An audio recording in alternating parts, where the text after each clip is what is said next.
Parashat Shemini, in the 11th chapter, we're going to extract an idea that that is associated with Pesach as well as this Parsha. And I titled it, or I'm titling it, A Spiritual Makeover. And I don't know if you guys are familiar, watch much of the TV shows where they do makeovers of homes, of houses, of people. You know, they catch somebody on the street and they bring them in and they look all slumped up, and then they bring them in and shave their hair and trim their hair up, and all of a sudden they come out looking like, wow, this is a whole new person. This time of year, Pesach, is really a spiritual makeover for us all. I think not only Israel, but the people of the nations who observe and know that Israel's very special relationship with Hashem started as a nation in exile. And their removal from Egypt was a momentous event in which it was sort of pinpointed at Pesach. Their first bringing the Korban Pesach. And that is when they really began to see the loving kindness of Hashem in their life, to spare the firstborn, to give them the opportunity to do a mitzvah. Now, we read in this last part, this text. It says, if an animal that you have eaten has died, one who touches its carcass shall become contaminated until evening, and one who eats from its carcass shall immerse his clothing and remain contaminated until evening, and one who carries its carcass shall immerse his clothing and remain contaminated until evening.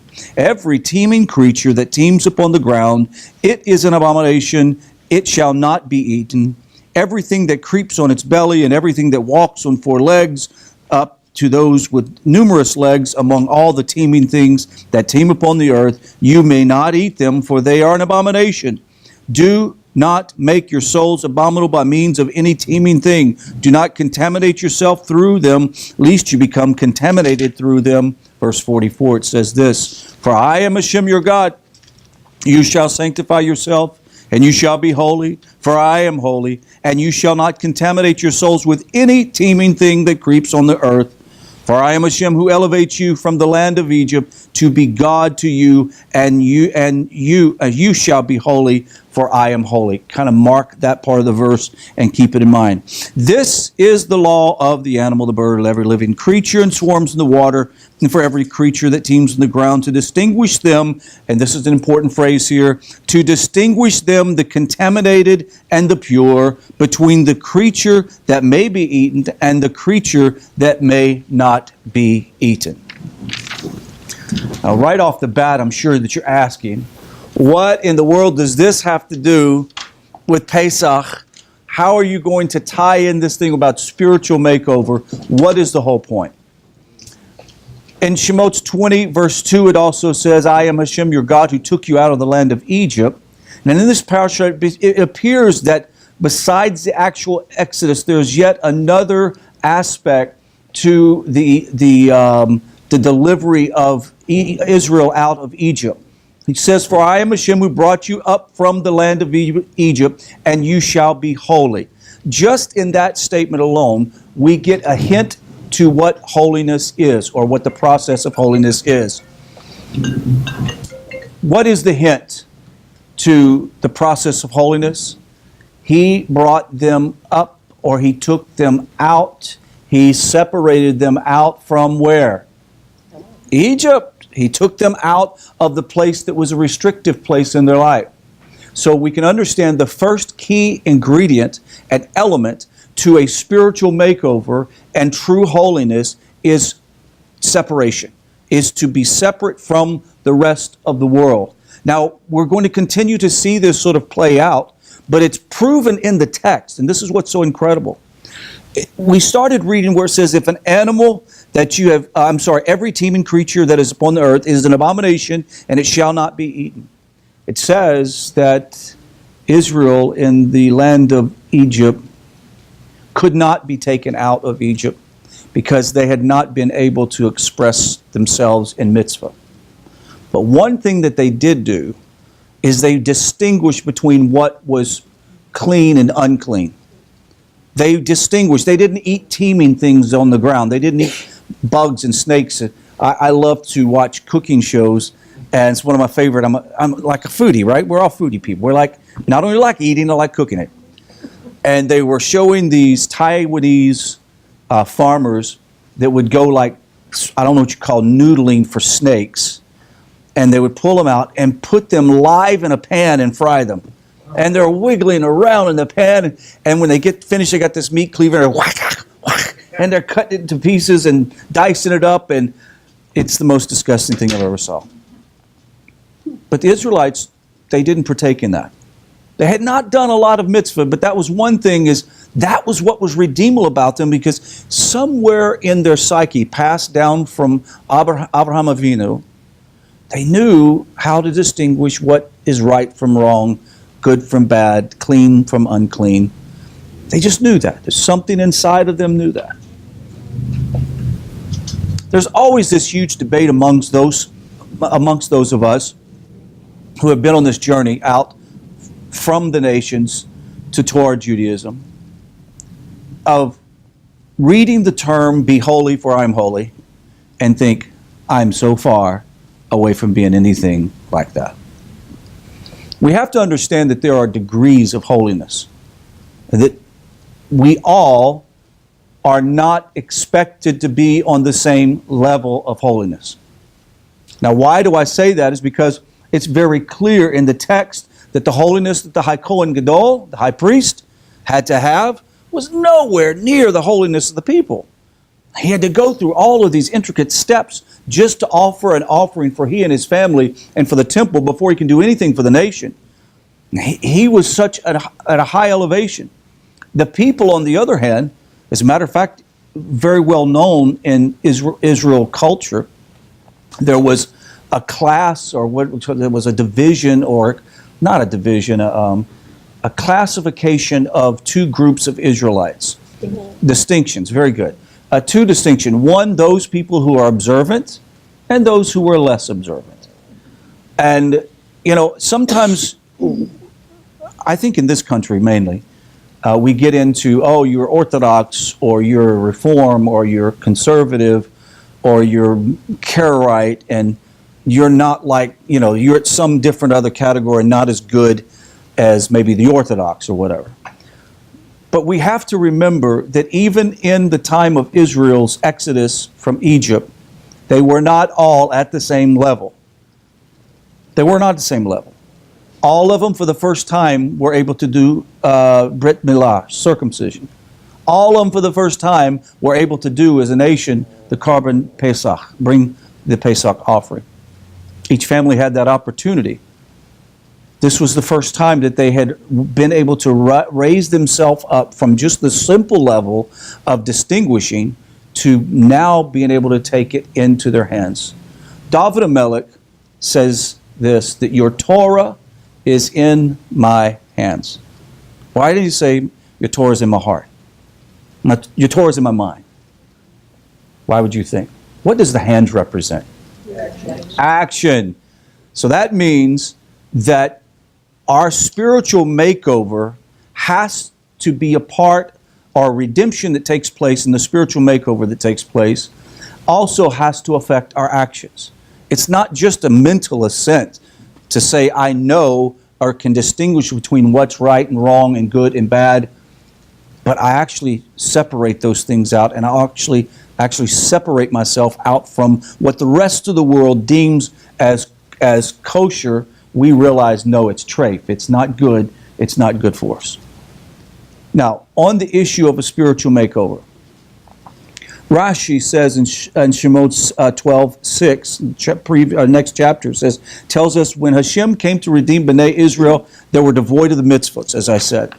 I'm quoting this from Rav Wolbe's commentary. It says, no merit and they had no merit which to be redeemed. Hashem gave them two mitzvahs to perform, Bris Milah and Korban Pesach.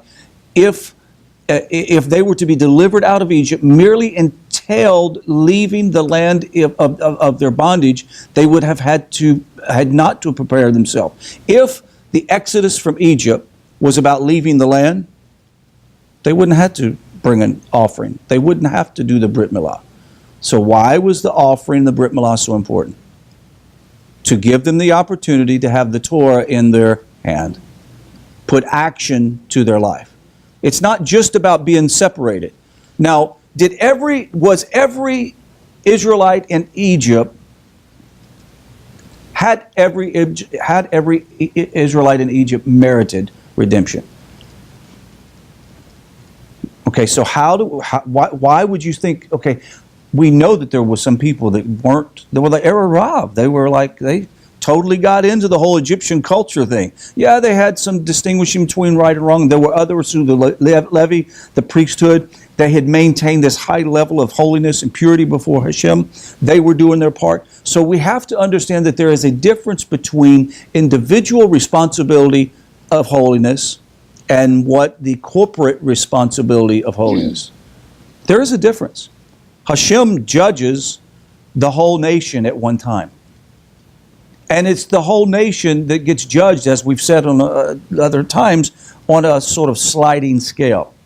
Which means that those who are carrying at the highest level, the Kohen Gadol, the Kohanim, the Levites, whomever they are, that are very stringent, they are helping to preserve the level of holiness for the rest of the people, to include the nations. And now I would say that now that we have the unveiling of Torah in the nations today, like we have, it's the people of the nations, like you, like those who are watching on the FaceTime or Facebook, that your separation, that your love for Torah and love for Hashem is allowing you to redeem others who are not that way.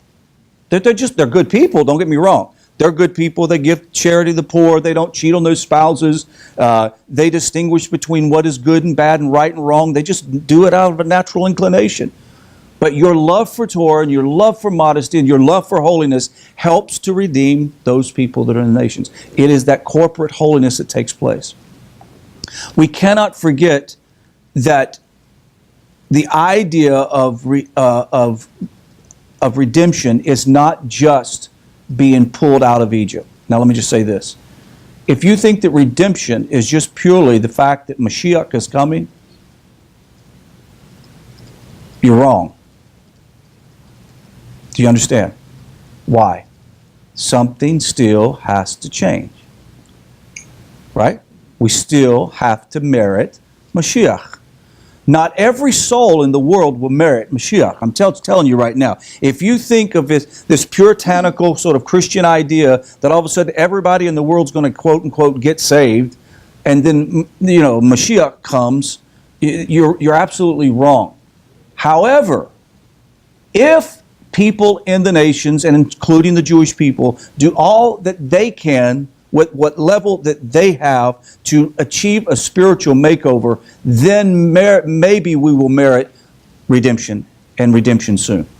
But redemption's also going to require a change, meaning that when God says, I brought you out of the land, be holy as I am holy, what is He telling them? Your holiness began before you left the land. I read this. The second stage of Hashem's revelation came at midnight, which caused the Jewish people to realize their ultimate calling, that of a nation that acts as bearers of the Shekinah, it was the Jewish nation's spiritual awakening, caused by the performing of these two mitzvahs that affected the spiritual awakening. And heaven manifested itself in the form of a great revelation. The third and final stage occurred when the very bodies of Bnei Israel became holy, when their bodies become holy through the Brit Milah. The Gemara in Bava Metzia 61b asks, why does the Torah write, who brought you up from the land of Egypt, in the section that deals with refraining from eating insects? He says the Gemara answers this, that the mere fact that Bnei Israel did not defile themselves by eating disgusting insects and varmint would have been sufficient reason to bring them up from Egypt. That would have been sufficient. The reason why Hashem heard their voice is the fact that the people still maintained some sense of bearing between what was good and bad and what was right and wrong. what was clean and unclean. That in itself caused his ears to be inclined to him. So why do I say that, and why am I bringing this up tonight about the spiritual makeover? If we want to see redemption come to the nations, when I watched the video of those children that were gassed in Syria, heartbreaking. I mean, some of you have been in the field that you've watched a child or an adult die and take their last gasping breaths, and it's excruciatingly painful. To watch that video, I said, we need Mashiach. We need redemption. How does it come? It comes from us this year and every year from now on. After Pesach is over, we start counting the Omer. It's in counting the Omer that we begin to make major transformational change in our lives by Musar, ethics, the way we do things, the way we conduct ourselves. Now I must warn you, there are some people that are not ready to look at themselves that way. Because what they would do is if they begin to point out all the negativity, because they have so much, it would become discouraging and they might throw in the towel. I would suggest that a person who has not understood and looked at the whole idea of character trait change, study Torah first, get to know what Hashem says, and also be confident in the fact that you have a responsibility. You see, it's not about how do I feel holy. God didn't say feel holy as I'm holy. What did God say? Be holy as I'm holy. So what does that mean? It's a state of being. The state of being is separation from the common thought process of the world. It's separation from that which is considered unclean in the world. And listen, we can all talk about the B'nai Noach and the fact that there are not obligations for them to eat kosher food. There's not an obligation. However, the vast majority of us decide to do that. Why? Because it's just common sense and it's clean or unclean. You just make that decision. But see, we have so many other things that have nothing to do with whether it's Jewish or not Jewish that needs to be corrected. So before we start worrying about how did we get all the chametz out of the house and you grieving your children, your family over all the things that you're not doing, why don't you first start changing your attitude about your approach to your family and your friends? How about changing your presentation of Lashon Hara? How about being a peaceful person full of shalom bayis, shalom in the house? How about being a person that is full of charity, always looking for an excuse to give charity? You see, if you really want to start, all of the attention to detail is important. The people of the nations can bring redemption just by changing their spiritual makeover. So today is time for a spiritual makeover. May we all enter into this time after Pesach of a beautiful spiritual makeover where we begin to examine ourselves and to study in more intensity, to involve ourselves in great prayer, asking Hashem to open our eyes. Baruch Hashem, this concludes this shiur, and we will now go into our discussion period. So